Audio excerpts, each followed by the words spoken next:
Welcome back to Stuff About Money that they didn't teach you in school. I'm Xavier Angel, certified financial planner, and I am joined by Eric Garcia, certified financial planner. And today we are going to be talking to you about Tomorrow Never Comes, understanding and overcoming financial procrastination. How you doing, my brother? I'm doing well. How you making out? I'm doing good this morning. All right. Is that So a New Orleans thing? How you making out? That language? I find myself saying that to be like what you say, man. How you making out? And I'm like, I think that's a New Orleans thing, man. I hope people I, can understand me because we got a lot of listeners not not from down here. it may be depending on the city. That may be a West Bank thing. Is oh Yeah. it's not it's not a it's not a New Orleans East thing? No, it's not a New Orleans East thing. So For I, real? I Oh think my I think goodness that's gracious. Dang. Okay. I don't know, All right. dude. I'm old now. Maybe it's one of those maybe it's one of those phrases that gets translated from Spanish into English, and that's just kind of how we roll with it. And I It got I it got may some of those. it may have been, Yeah. things change over time. Like Uh, for example, if you park the car, what do you tell like let's say you're going somewhere with Grace and you park the car. Do you tell her to get out of the car or get down from the car? I tell her get out of the car. Get out of the car, you see? We say get down from the car. Get Huh. down from the car. Because in Spanish, the word to get out is to get down, bajar, or that's what we say, bájate del carro, get out the car, get down Gotcha. from the car. So we say get down Gotcha. from the car. So do you say you're going to buy groceries or you going to make I groceries? I, I make groceries. I make groceries as well. My friends up north and in the Northeast and Midwest make fun of me when I say I'm going to make groceries. I was on a call with a friend from he's from the Northeast. This is a long time ago, and I was going to the grocery store and I said, "Man, I got to run and go make groceries." He goes, "You gonna do what?" I said, "I gotta go make groceries." He goes, "How do you make your groceries?" I'm like, "I'm going grocery shopping." He goes, "Why didn't you just say that?" I said, "I did say that." All right, so now that we got a little New Orleans lingo out of the way here, you said tomorrow never comes. I went to Ben Franklin for high school out by the lake, lakefront, New Orleans, and there was a restaurant on the lake. I don't know if it's still there anymore. Joe's Crab Shack. I think it was a chain, so they got some around the country, I Yeah, believe. they're around the country. I don't think they Okay. came back after Katrina. Okay. Do you remember the sign that they had uh, painted on the exterior of the facade? No, I do not remember. It said "Free crabs tomorrow." Mm. Free crabs tomorrow, right? Tomorrow never comes. Tomorrow Tomorrow never never comes. comes. So what we want to talk about today because we had a couple instances with clients that deal with procrastination, financial procrastination. I'll do it tomorrow. I'll get to it tomorrow. I'll get to it tomorrow. And you're going to share a story here. And I just want to preface before you share your story. I want to preface this. When we share stories about clients, um, the stories we tell rhyme with the experiences that we've had with our clients. We never tell word for word stories for clients. I just want to put people at ease, like, oh my God, they're telling client stories online. No, no, the stories we tell are making the point and they rhyme, if that makes sense. Because there's some points here that are really important financial lessons that we want to drive home. Because they don't teach you this stuff in school. Yeah. So lead us off, my friend. So this is a story that's dear to my heart. Um, it has to deal with life insurance, and Okay. so I get this referral, and we talk on the phone. I'm being put off for several weeks, and then out of the blue, I get this phone call, and the call is Xavier, can you come by tomorrow? We need to talk. And so I said, okay, perfect. I'll be house 8:30, 9 o'clock. They tell me, yes, that's perfect. So I wind up showing up, and this is a business owner. Hmm. And so I wind up showing up at the business that following morning. And I walk in and I ask her, I said, how's your day going? How are you doing? And she breaks down and starts crying. And so at that point, I knew something was off. And so she tells me her husband, he left for work, you know, that morning, or not this particular morning, but couple days earlier, he had left for work and didn't come home. Ooh. He was in a car accident on his way home from work that day. And she goes on to start telling me about how she's in this position now with a newborn baby. The business is only a year and a half old. She doesn't know what she's going to do now because she's losing his income. As we're sitting there talking, state police walk into the business with some of the belongings that they gathered from the car accident, Oh which Lord. just made it even more traumatic for her. And so I sat there, spent probably about 45 minutes to an hour with her, trying to calm her down and letting her know that, we'll work through this. This is, I'm here to help her out. And she tells me I'm upset with myself. I'm upset with myself because we were laying in bed. We had been talking about this. We had been putting off getting life insurance, and now he's gone, and I don't have that income replacement. That there is a story that has stuck with me over the past 15 to 16 years, Mm. because it truly shows how procrastination can have effect on everything going forward. Now Yeah. that being said, she's come out of this. Her and her daughter are doing well, because of some other things that were in place. The business, they hit that rough patch, but they're doing fine now. Yeah, man, that's brutal. And you hear those sometimes, and you're like, golly, and you're like, man, could I have done anything to change the situation? Could Right. I have followed up one more time? Because I know how you think, and I know how you take your work serious, man. Like you are a rare. I say rare. There's a lot of good advisors out there, but rare Mm-hmm. in that like you shoulder your clients' um, situations, right? You take a lot of pride in the work that you do. Um, so I can imagine Yeah. that's kind of like it's kind of haunting. Like man, could I have done something different? And it's hard, even today, 15, 16 years later, as I sit here and I think about that story, it gives me chills, Yeah. because I you know like you said, is there something that I could have done more, to push them to the point where they would have made the decision to move forward. So um, why do individuals delay financial planning, like essential things? And I think that maybe to set your mind at ease, what research has taught us is that man, we as humans have a lot of different biases that cause us to delay financial decisions. So I want to explore a couple of those, and then I want to explore a couple of the consequences of delaying financial decisions, and then go into some solutions, if you will, or some strategies to overcome financial procrastination. So let's start with maybe the psychology behind delaying financial decisions. And mhm. the one I want to start with is really simple. It's called present bias, right? Present bias basically says that as individuals, we overvalue immediate rewards over future rewards.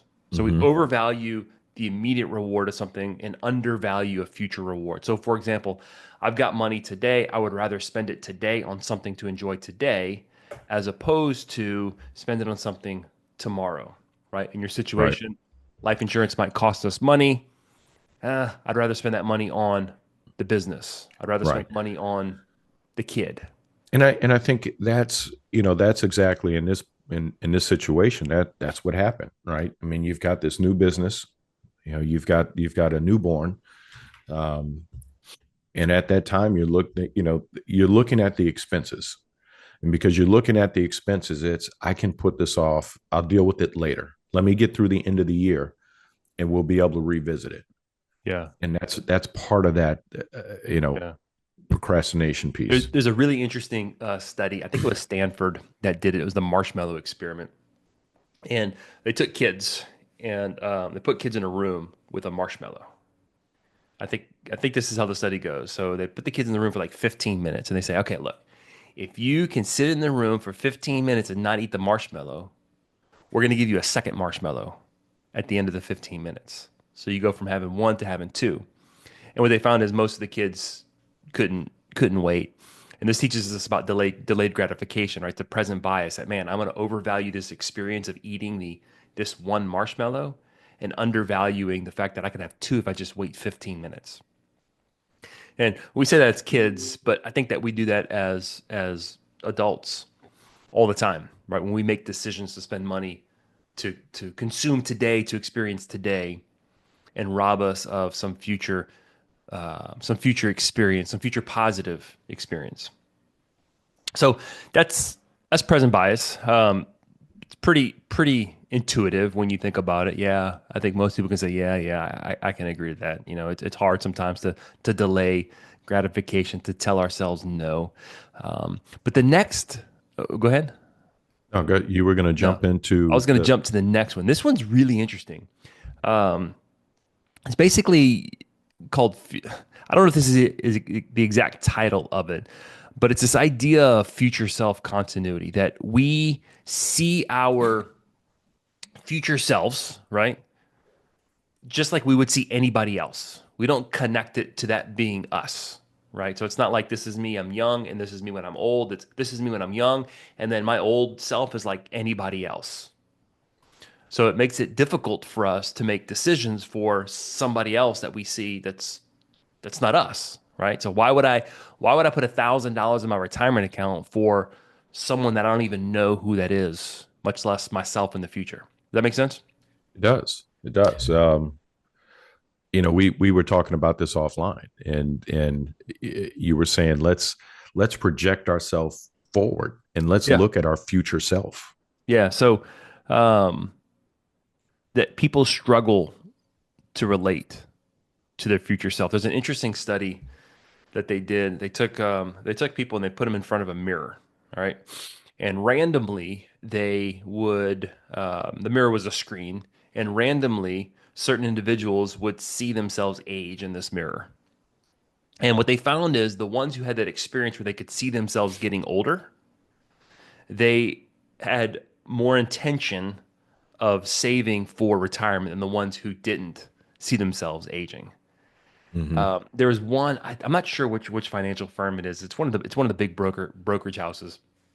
They actually did a big study on this, and they actually started incorporating some AI or not AI. It might have been AI. I imagine it was AI, but it was a aging. I mean, you can see these apps all the time. You can download Right. them Yeah, where they've where it got ages apps. you. But this was part of the sales process of, man, if I can get my clients to see themselves getting older, then I can get them to save more for um, Mm-hmm. the retirement and start delaying gratification for their older selves. And that kind of has something to do with present bias. I think it does lend itself, and it's related to that idea of present present bias. It's the opposite of what we typically ask our guests when they come on, right? One of the first questions Yeah, we ask our guests is, what is one thing about money that's you right. wish you would have known 20 years ago? And it's amazing the responses that we've gotten. So this is Save the more, opposite. Yeah. invest more, right? So think about that. If 20 years ago, if my response today is I wish I would have saved more 20 years ago. Why? Because they can now relate to themselves 20 years older, Mm-hmm. wishing that they had more, but their earlier younger self couldn't identify with their older future self in the situations that they would be in. Right. Interesting. That's a good connection there. And the third I think reason that we tend to delay financial decisions is purely just procrastination and bad financial habits. I think that we as Americans just in general have unhealthy habits. I don't think we're consciously saying I'm undervaluing my future need and I'm overvaluing my present need. I just think that we just don't know how to spend. We don't know how to save. And that goes back to a podcast that we did previously. I think maybe 2, 3 podcasts ago. We were talking about how do we how do we develop good behaviors, Mm, and it starts at home. It starts as yeah. children. Oh yeah, that episode actually will have public. It hasn't dropped yet, but by the time this people hear this episode, it will have dropped. Right. Um, just think of the idea of like credit cards, carrying balances on credit cards, right? What people don't realize is when you take on any kind of debt, even if it's buying a house, what you're doing is you're committing future income streams, future cash flows that you have not yet earned to a present experience, right? Now, it makes sense to go buy a house. I got to buy a car. We can't always write cash for a house or cash for a car. I get that, right? I'm gonna have to pay rent somewhere else if Mm-hmm. I don't buy a house. But think of the fact that how many people carry credit card balances month to month to month, year to year. It's like this perpetual credit card balance, right? Right. It's this perpetual robbing yourself of future experience to pay for a present experience or or a past experience that you've already consumed, right? So you're in the present, robbing yourself of the future, paying for something in the past, right? It's we want that gratification today. And because we want it Yeah, today, we're willing to be able to go out there and put it on credit and pay for it later, man. not thinking about the consequences when it comes to the interest. Can I say that again? Because that's the first time I said that out loud. We robbed ourselves of the future to experience. What did I say? How did I say it? Oh my goodness, I'm gonna have to go back and listen to that. Um, Anyway, yeah, we're paying for something today, robbing ourselves from the future for something that we consumed yesterday. Mm-hmm. That's wild. So okay, so present bias, we can't identify with our future self, and we just have poor financial behavior. So those are reasons why we delay financial decisions. And let's talk a little bit about the consequences. And I think it's kind of intuitive what the consequences are for delaying financial decisions. First, in your situation, I mean, my goodness, the cost there is how much life insurance were you applying for? Mm-hmm. Half a million, a quarter, maybe 15 years ago, maybe a quarter million, maybe half a million. That was an expensive delay. And not only that, the cost of the emotional cost, right? Right. So the actual cost of not having the life insurance and then the emotional cost of, man, I didn't do that when I should have done that. So uh, imagine, imagine if the individuals would have gone out and purchased that life insurance. And I'm going to give it. Can I give another story? Yeah, go ahead. Okay. Hey man, this is half your show, so I can't tell you no. So the reverse of that story is and young in my career. Um, I started my career working for an insurance company. And so, working with the insurance company, a large part of what I was doing was going out there and writing life insurance. And so, my first 3 years, I probably wrote anywhere from 250 to 300 policies over my first 3 years in the Ooh, industry. And so, writing that number of policies, I've had some positive cases, and I've also had some that didn't go the way that they should have. And so, there's one case that I had within the first 3 years where I had wrote life insurance on two individuals. They were engaged. There were a total of 4 kids between the two of them, two for each of the individuals. And so on a Monday, we wrote life insurance on both of them. Friday afternoon, that following Friday, as they were on their way home from work, because they commuted with each other, they were in a car accident. mm, Both of them were hospitalized. On Monday morning, the fiance, the female, she wound up passing away. As horrible as it was, or it is, I was able to go to the male and sit down with him, and I delivered a check for $500,000. mm, With that $500,000, we were able to plan and put pieces in place where they were able to. yeah, He was able to purchase the home. He was able to purchase or to set up some accounts for the children. And so that's a case where not procrastinating or not delaying helped them yeah, because he was able to take care of these future costs that came from the loss of that life. yeah.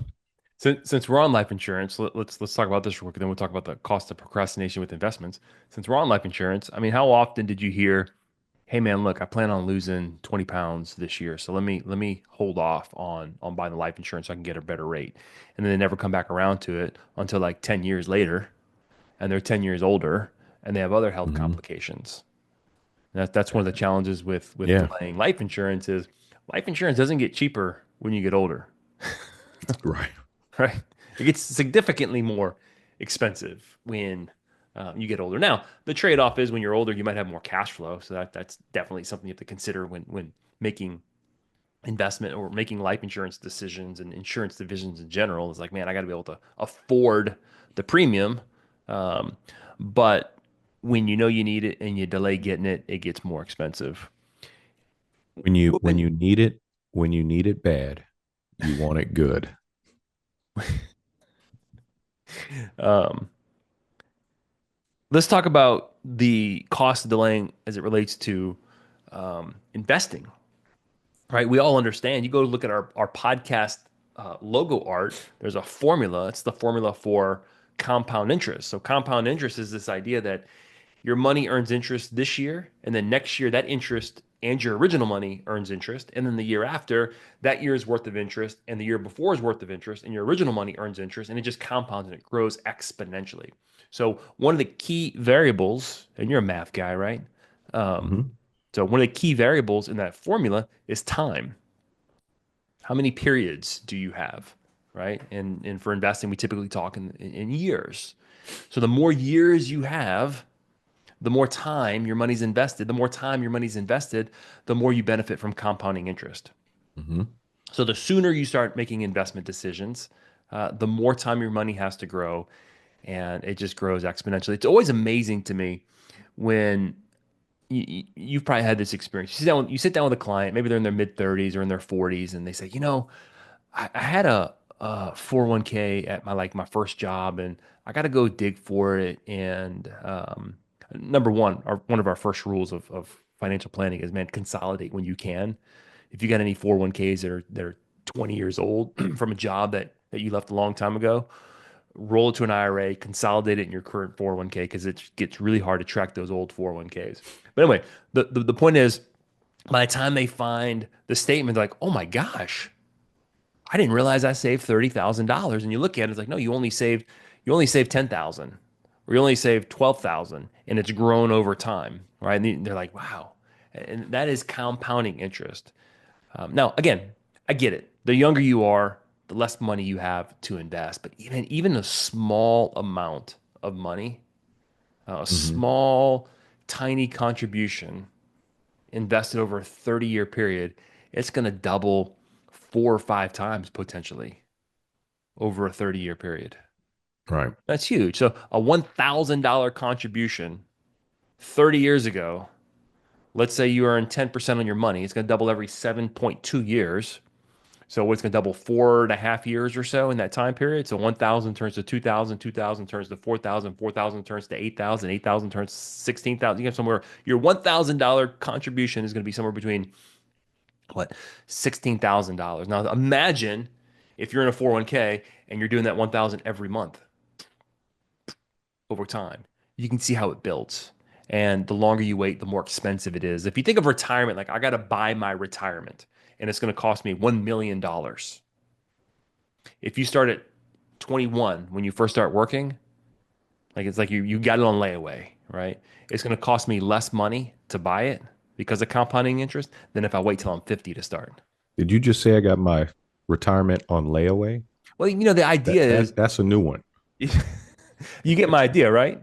I get Is your layaway idea. still a thing? I don't know.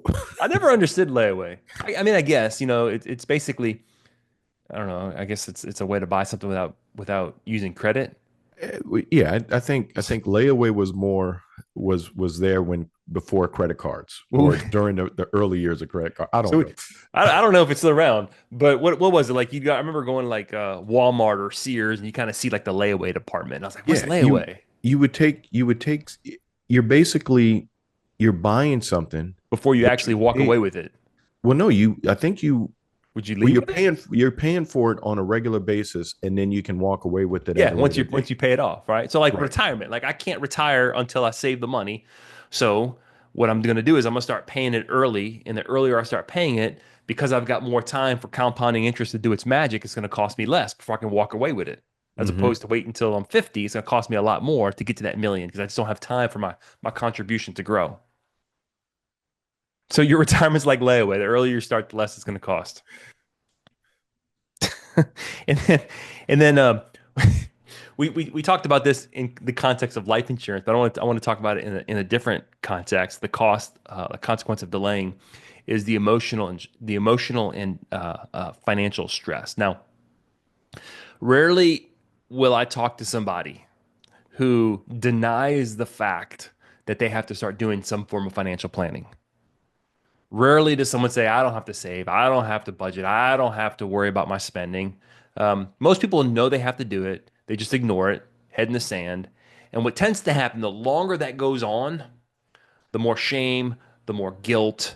I mean, I get clients, sometimes it feels like therapy sessions. I get clients who say, "Man, I have I have never told anyone this about my money. Like you can't tell anybody, right?" I'm like, "No, no, I don't share your I don't spill no tea. You're good. You're good telling me." And like it's just like shame about not saving, about not budgeting, about overspending.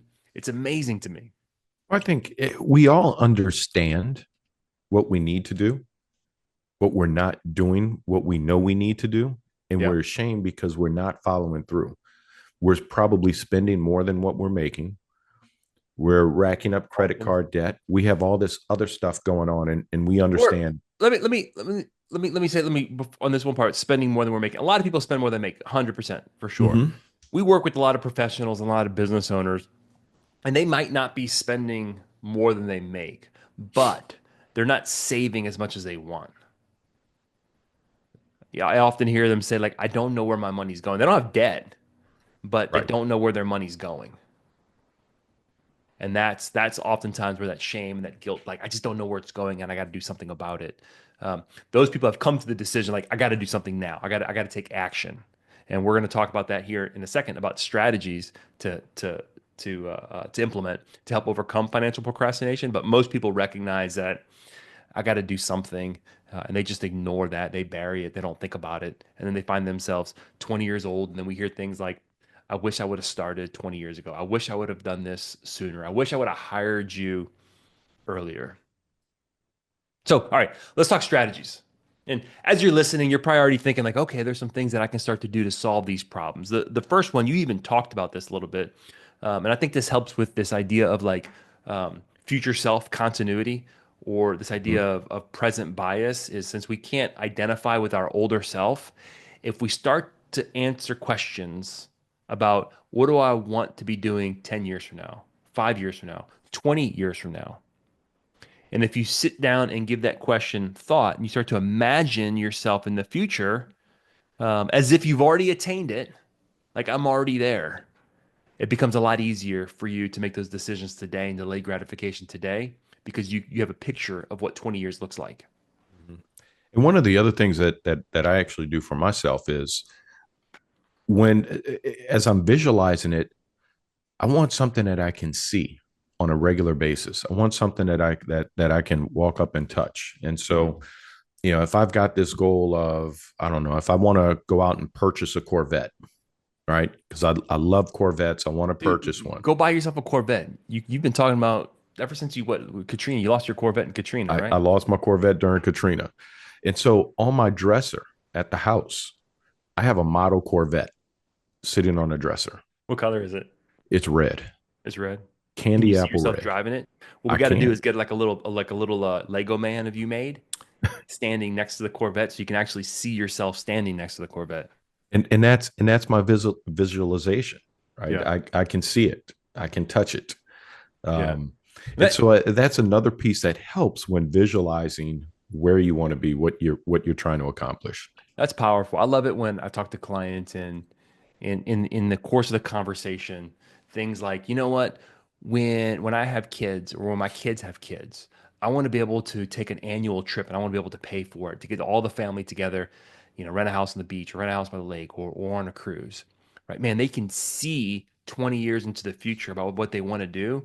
So now it gives purpose to the decisions they make today. When they deny something that they want today, when they delay a gratification today for a picture that they have in the future. And I think that's the work. I think good financial planners help people connect their financial Hmm. decisions today to who they'll be tomorrow. So visualization is powerful. A second one is automation, right? One of the problems with financial decisions is we have to make a decision. It involves us having to put aside an emotion to make a decision for tomorrow. Automation removes the friction, it removes the obstacle of our emotion and just says, you know what? I'm going to invest 200 bucks or 10% of my salary a month into my 401k. And I'm not even going to think about it. I'm going to forget about it. And I'm just going to go on with it. It removes the temptation of using that money for something else. Right. It becomes automatic. I'm not even thinking about it, Yeah. especially when we talk about the 401k. It, Yeah. it it goes into the 401k before it even hits my checking account Or paying debt or paying or debt. Correct. saving for a down payment on a house. I'm going to automate this. I'm going to open up a Hmm. separate account. I'm going to put money in there. I'm not even going to think about it. Um, Something else, another strategy is to simplify your financial life, right? I often see people with multiple 401ks from previous jobs, 6 or 7 different bank accounts across 2 or 3 different banks. Um, and it's hard to track all that. And when you track all that, sometimes you just throw your hands in the air. So one of the Yeah. things I love from a simplification standpoint is combining accounts where it makes sense, right? That have similar registrations, like 401ks, IRAs should go all together if you can do that. You shouldn't have more bank accounts than you need. Have as many as as few as possible, as many as you need. If that makes sense. Now you said that's a part of simplification is bringing Yeah. everything together, right? Yeah. How hard is it to do that? I mean, it Is just it takes intention. I mean, it just takes intentionality. right? I mean, it takes And a little bit. and that's yeah, rhetorical question, um, because I get that often. I just don't have time. I think that's going to be hard to sit down and look at all these accounts and merge these accounts into one, but it's not hard. Yeah. Well, I think then I mean then you have to try to I mean those individuals are having a hard time seeing the future. Like, are you going to get more time tomorrow? Is Hmm. tomorrow going to be any easier? Are you going to be relieved of the frustration and the anxiety that you have about your money? Doesn't it isn't there a justified return on investment for taking time today to get it done today so you don't have to think about it for the next 20 years? And this is leading into our next one, accountability. Yeah. But I think working with someone and having that accountability partner allows you to be able to see the future, see what if I stop procrastinating and getting it done today, then I'm in a better place in the future. The value of a financial planner, okay? And y'all listen to me. If you work with the financial planner, hopefully you work with us. If you don't work with us, we'd love to have a conversation with you. But the noble work of our profession isn't just investing money. It's not growing your money for you. It's helping to connect you to your future, to help you align your money decisions with what's really important to you. That's the noble work of what we do. That's the value that sometimes it's really hard for some people to see and for us to sometimes put our finger on. But when you start making financial decisions that are aligned with where you want to be 5, 10, 15, 20 years from now, that is powerful, powerful stuff. And just like you said, that is the value of accountability, fierce Mm-hmm. accountability sometimes. I tell a lot of my financial planning clients, I say, I will unashamedly push you to save aggressively. We can always stop saving, but from what you're telling me, what your goals are, this is the only way we're going to get there. Absolutely. So accountability, I like to call it fierce accountability. Well, cool, man. Let's wrap up real quick. 'Cause I think we covered a lot of stuff. So we talked about financial procrastination, kind of 3 things that kind of get in the way. Present bias, right? We overvalue experience today and undervalue tomorrow. Mm-hmm. Connected to that is this idea of future self continuity. Our future self is like any other stranger, so it's really hard to make It's really hard to deny ourselves today to save for someone on the street. So if we can connect our present self to our future self, that's going to help us make more intentional decisions for tomorrow. And then just we talk about financial behavior, learning financial literacy, upping our financial literacy game. I don't care if you're 40, 50, 60 years old, 20 years old. Becoming more financially literate is going to help you make better decisions. In fact, you just said we have an episode that the probably the immediate previous one to this one talks about managing digital money. It's in the context of teaching our kids, but I think that us as adults also need to learn to manage digital money. That's part of financial literacy to help us overcome some of our financial procrastination. And obviously, there's a cost to it to Hmm. procrastinate that we went through. And then finally, just those strategies: visualize our future self, try to connect to that our future self, automate financial decisions to remove that friction, simplify our finances as much as possible, Right. and then fierce accountability. Pay someone if you have to, but you got to have someone. This is something you do in community. It's hard to do it on your own. So, in our closing, Eric, you're emphasizing some of these practical strategies, right, Mhm. for financial to stop procrastinating in a financial standpoint. I'm going to bring one up to you, and so Eric doesn't know I'm going to bring this up. Uh-oh. So, we've been our goal is to eventually be able to sit next to each other and podcast Oh, so that Lord. we're face to face. And so this morning I Mhm. walk in and I said, Eric, let's go ahead. Let's do our podcast. We built out this entire room. We've got the chairs in there, the lighting. We spent money on building this podcasting room. And so my goal was for us to do this podcast All right. sitting next to each other All right. in Hold this. up. Hold up. Hold up. Time out. Time out. Time out. You're mislabeling stuff. In the way you're presenting this, you're making me look like I'm procrastinating. First of all, it's a video studio. It's not a podcast room.